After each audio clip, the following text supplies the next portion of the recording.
lost everything we owned. An explosion rocks an apartment building in Oak Cliff. It was like an earthquake, really. That's what it felt like. Everything just shooken up. Tonight, Dallas city leaders confirm people have died in the blast. And when I got there, I seen a little girl climbing out the debris. And residents left with nothing, trying to figure out what's next. We lost everything, clothes and everything. It's sad. Tonight, we have an update to the breaking news we covered all afternoon in Dallas. In the past 2 hours, Dallas Fire Rescue confirmed at least 3 people were killed in that explosion, including a child. And crews are sifting through debris right now, searching for any other victims. Authorities blocked off multiple streets around the Clyde Apartments at 9th and Patton Avenue. Here's a live look at the 2-story building leveled by the blast. Crews are still on the scene right now and expect to be there all night. Dallas Fire Rescue says they got the call about a gas leak at 12:47, and the building blew up before the first crew arrived 2 minutes later. The blaze quickly escalated to the point 120 firefighters had to be called in. Paramedics rushed 3 people to the hospital. 1 is in critical condition right now, but the other 2 could go home tonight. 2 others drove themselves to a hospital with minor injuries. We have team coverage tonight. Jobin Puttaker has new information on how residents are doing right now, and Cole Sullivan has an update from investigators. Chris, right now investigators are still here on scene. They expect to be here through the next day as well as they continue to sift through this rubble. They actually had to bring heavy equipment in to take down what remained of this apartment building. Not much there. They're using that heavy equipment to lift up the second floor so specially trained firefighters can go through inch by inch what remains by hand.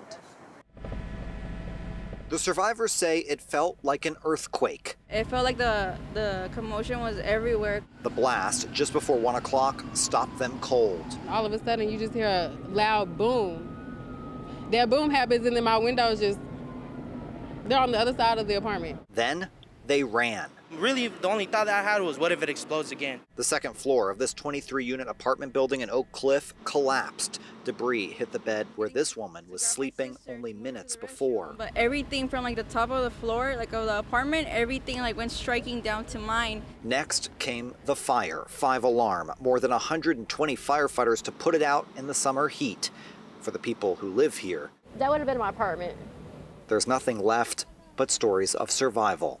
I seen a little girl was climbing out the debris, and I ran over there and helped her out, walked across the street, and I heard people who was inside screaming. First responders say 3 people didn't make it out, a child and 2 women. The County Democratic Party says activist Sylvia Collins lived here and is unaccounted for. They say she's a tireless advocate for the community. We will continue searching the building through the excavation process and overnight until every last foot, inch of that property has been searched. Dallas Fire says they responded to a gas leak call. The explosion happened in the 2 minutes it took them to get here. Their horror at the scale of the destruction is tough to describe. There are a number of things that we are before we are first responders, and that is, excuse me, and that, we're parents. You can hear the emotion in that firefighter's voice. Dallas ISD just had its last day of school yesterday, including at Adamson High School behind me. And the fear from first responders would be that since summer has started, there are more kids at home when they came upon this scene. As for what caused this, the investigation is still ongoing. The city of Dallas and Atmos Energy both say they did not have crews here, but residents told us they saw a construction crew of some kind drilling in the hours or even days before this happened just by this apartment complex. The scale of this devastation is hard to comprehend, even looking at the pictures of it all. My colleague Jobin Puttaker has been talking to neighbors who witnessed all of this happen. Jobin. Nicole, some of these families have witnessed something so horrific. Then you add to that, they're grieving families. There are families trying to figure out their next steps to rebuild their lives. They have seen a lot today. They have felt just as much. It was really a lot to take in, I can't lie. Before there was a fire, there was the explosion, just after noon Thursday in Oak Cliff. The thing I know, boom. It was very strong. The explosion heard for miles. It would nearly level this apartment complex they know as the Clyde. It's pretty bad. I mean, that whole apartment, it's gone. There's nothing left, nothing. All of your stuff? Everything I own. This woman says all she has left is what she's wearing. I was laying down on my couch watching TV when Jorge Moreno has a home the big explosion, the glasses of my windows blow. right next to this. That's my truck right there and my car right there. Or should we say, had a home. 40 years in one place. But his worry is for his neighbors. Because I know there's people living there. I didn't see nobody getting out. Jorge shot this video off his phone. He captures a man in absolute shock. He was being directed to medical help. Dallas has confirmed there are 3 fatalities. One is a child. I'm sad, I'm confused, it's unbelievable. We witnessed families rushing to see their loved ones. I was just trying to get there as fast as I can. This high school was the reunification center for families, where they can find help, where Ricardo Hernandez came with bags of clothes. When we saw this one man say that he lost everything, he even lost his pets, that saddened all of us. A sadness felt in one embrace after another. These hugs tell you everything about how they're feeling. My whole apartment is gone. I don't know how to feel right now. A lot was seen and felt today in Oak Cliff, and there will be more in the days ahead for these families, for those grieving and those now in rebuilding. Jobin, you just spoke with a natural gas expert. What did he say about the investigation? Yeah, we talked with this gas expert just tonight following all of this, and obviously there's a lot to take in. He's an attorney who's tried a lot of these cases. He says these investigations take a very long time. It is not black and white. It is not cut and dry. In other words, there will not be an answer on what caused this, at least not immediately. And we should also mention that the city of Dallas, is putting up most of these families who have been displaced in hotels. Reporting here in Dallas, I'm Jobin Puniker. All right, sounds like we may have to have a bit of patience. Thank you, Jobin. I want to give you some context now. Here's what the Clyde apartment building looked like before and after the explosion. It was built back in 1964 and had 23 units around a courtyard. We're still trying to confirm how many were occupied at the time. We just checked in with the Red Cross. They're working with emergency management officials to assess what residents need. Mission Oak Cliff is holding a donation drop-off tomorrow from 9 a.m. to noon. You can make a donation at its facility on Beckley Avenue. They're accepting bottled water, non-perishable food, gently used or new clothes, as well as diapers, formula, wipes, and gift cards. They're already planning a second drive on Monday, and you can always donate through missionoakcliff.org. We'll be working all night to learn more about the victims and what led to that explosion. Look for any new developments on Daybreak starting at 5 a.m. We're also following more breaking news in Frisco. A band tower collapsed at Centennial High School. It sent 3 students to the hospital. The school's principal released a statement saying several people had been climbing the structure when it collapsed. At this point, we don't know their condition. We're working to try to find out more. The school is asking the community to keep the students and their families in their prayers.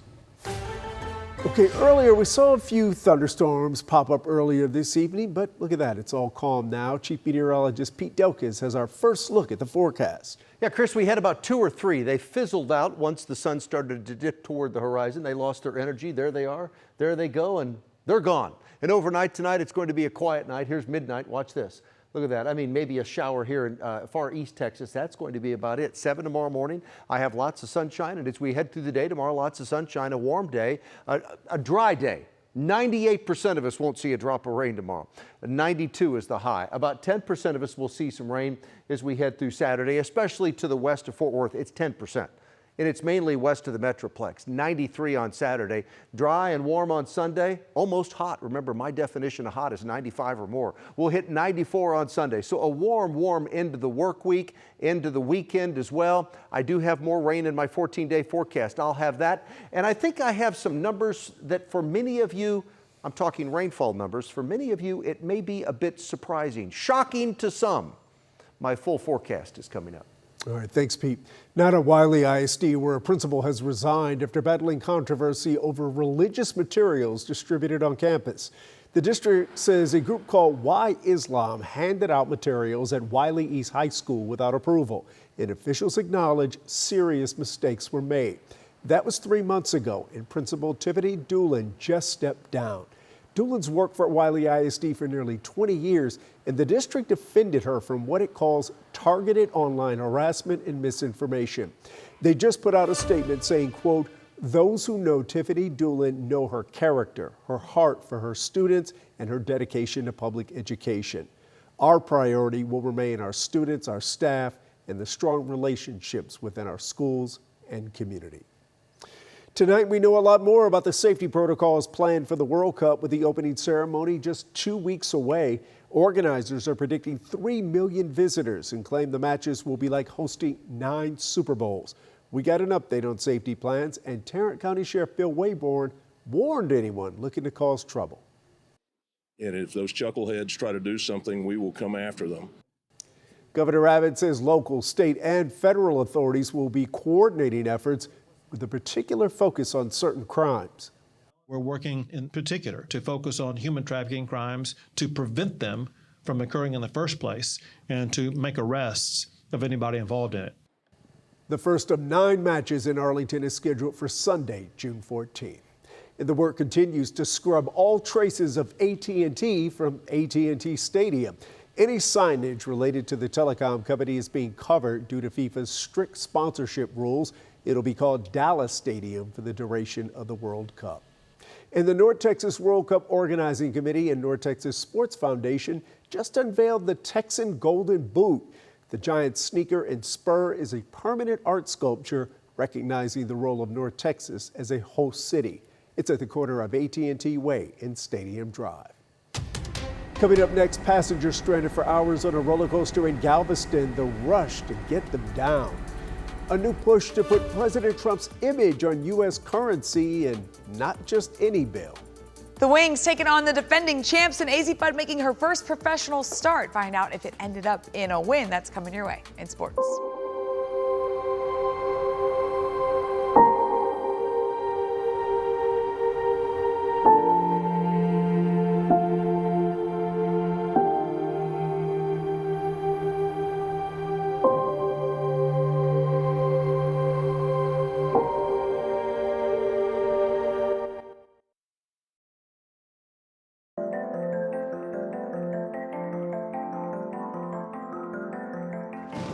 Tonight, widespread devastation as at least one reported tornado hits North Texas. Homes completely destroyed, power lines down, debris still in the street. Tonight, we'll hear from people who were impacted. You realize who your friends are and who your family is. Homes collapsed and businesses destroyed. We're on the ground in Mineral Wells tonight with a first look at the damage after a reported tornado. A war zone. War zone. Plus strong winds and damaging hail. We have live team coverage on the damage left behind and our next chances for storms this week. And we're going to start with that massive cleanup effort now underway just west of the Metroplex. Here's a look at the destruction in Mineral Wells. Right off the bat, we need to say no one has died tonight despite all that damage. But for the second time in 3 days, families have been displaced from their homes and trying to figure out what's next. As we said, Mineral Wells was the hardest hit area tonight. That's about 50 miles west of Fort Worth in Parco and Palo Pinto counties. You know, we brought you 5 hours of continuous live coverage right through 8 p.m. Chief Meteorologist Pete Delkus is about to walk us through what happened and look ahead to our chances for more rain this week. But let's begin with Richard Sullivan live in Mineral Wells tonight. Richard? Yeah, guys, right now the city officials tell me they are working to put the city under curfew because it is simply too dangerous with all the debris spread across several neighborhoods here in the city. But beyond that destruction, beyond the damage, guys, tonight there is real pain and heartbreak, and we saw that in real time earlier this evening. I had a chance to stand there with the homeowner as he looked upon what was his home. He told me he was in the kitchen with his wife, hunkered down as that tornado ripped through their neighborhood. And tonight, these are the words that he had to share with me. Well, my wife and I had been on the back patio because they had told us that it was actually by the lake. Yeah. And so we had gone on the back patio, and then it got real windy. We started seeing debris, which I guess from the neighbor's house. We had time to shut the door and then it hit, and all of our windows were busting, and debris was just flying around in our living room. So where were you guys at? Right by the kitchen bar. Okay. And you hunkered down. What did it sound like? Just a lot of breaking glass and bumps and bangs. Yeah. It's going through your head right now. Just where do I begin to fix it? It's starting over. How long have you guys lived here, if you don't mind me asking? 19 years. Wow. 19 years in this home, and it all gone in a matter of seconds. Now, this is in the Holiday Hills neighborhood, right next to the golf course here in the city. Police allowed us in for a brief moment, and the damage was extensive. I mean, just look at this. Homes ripped apart by the tornado, trees snapped like twigs. Officials say around 5 this evening, they set off the emergency warning system, and shortly after, that's when tons of reports started rolling in of damage. The good news here tonight, no one has died and no one is currently missing, but officials are still searching just to be safe. There were several injuries reported and treated on location, and I'm told by officials tonight 2 people were transported to the hospital. Now, we did ask an update on their conditions, but they didn't share it at this time. We know multiple homes were severely damaged, but the most important thing here tonight is that everyone is still here, and those who can are chipping in to help. I talked to everybody so far, and everybody I talked to, you know, they already went to get some rooms, but everybody's doing good. I mean, they're okay. What does it say that so many people are out helping right now? It's a blessing. It really is. Everybody coming in together. That's great, you know. Truly a blessing here in this community tonight, but officials say they do not need the help of citizens because it is simply too dangerous. Again, you saw some of that video, all the debris spread across the neighborhood.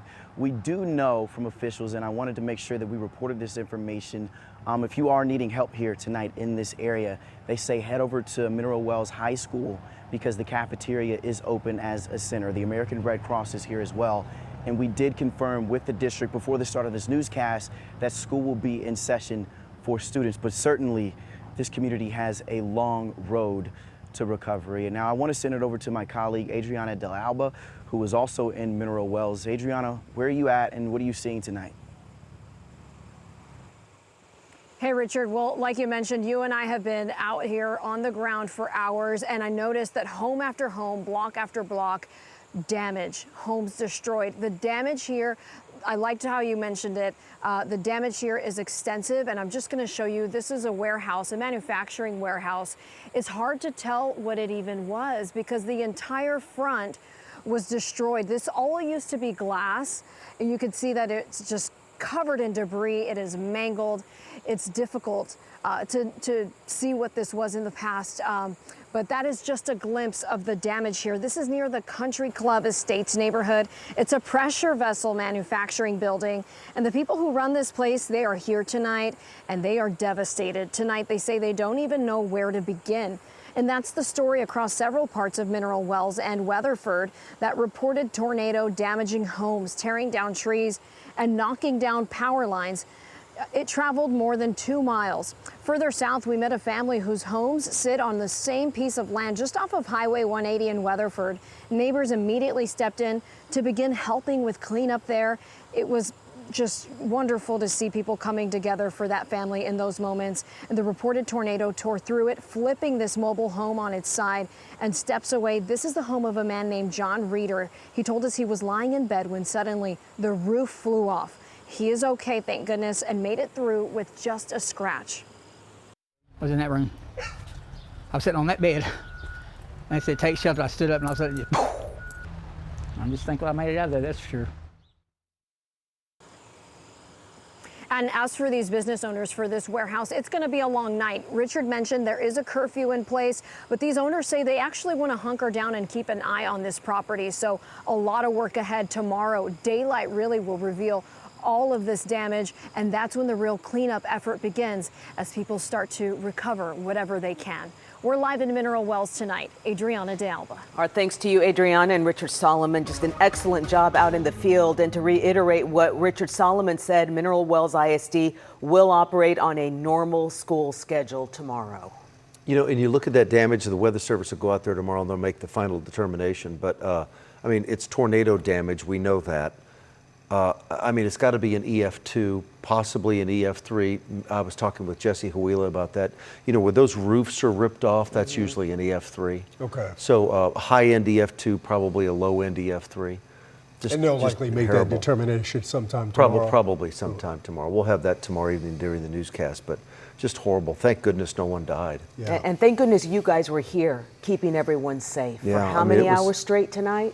5. 5 hours. Yeah, it was. I straight. mean, this all started. You know, there was a frontal boundary across the Dallas-Fort Worth area, just to the north. It was sagging to the south with a dry line. It triggered these thunderstorms. They drifted to the south. Fortunately, there was only a couple of them. Yeah. But you saw what one of them did. So I'm glad there wasn't any more. There were a number of locations here. Parts of Collin County, parts of Dallas County barely had any rain. Wow. And areas to the east of the Metroplex were like, hey, we didn't get in on it at all, but thank goodness we didn't. Yeah. You know, thank goodness we didn't. Okay, let me show you this out there right now. All quiet, and it will be quiet for the remainder of the night across the Dallas-Fort Worth area from a severe weather standpoint. I have 2 severe thunderstorms right now, one that's south of Mexia, another one that is moving into McLennan County.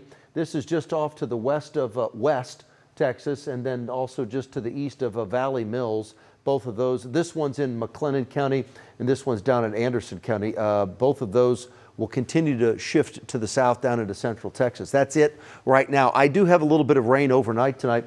This is midnight. None of this is severe, okay? But a couple spotty showers.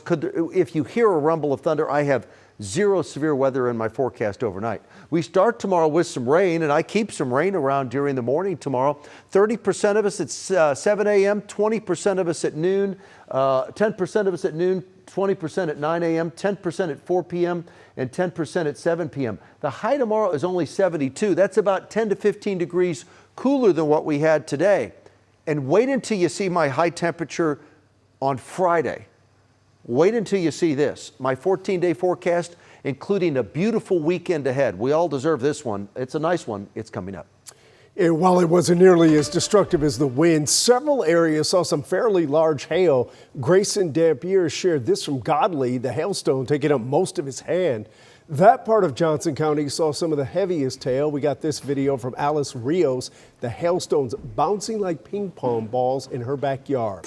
Nearly 40 miles to the northeast in Parker County, Alex DeLay shared handfuls of golf ball size hail in the town of Brock. And in Wise County, here's a look at heavy rain and small hail falling in Rome. Fortunately, we haven't received any reports of serious hail damage so far.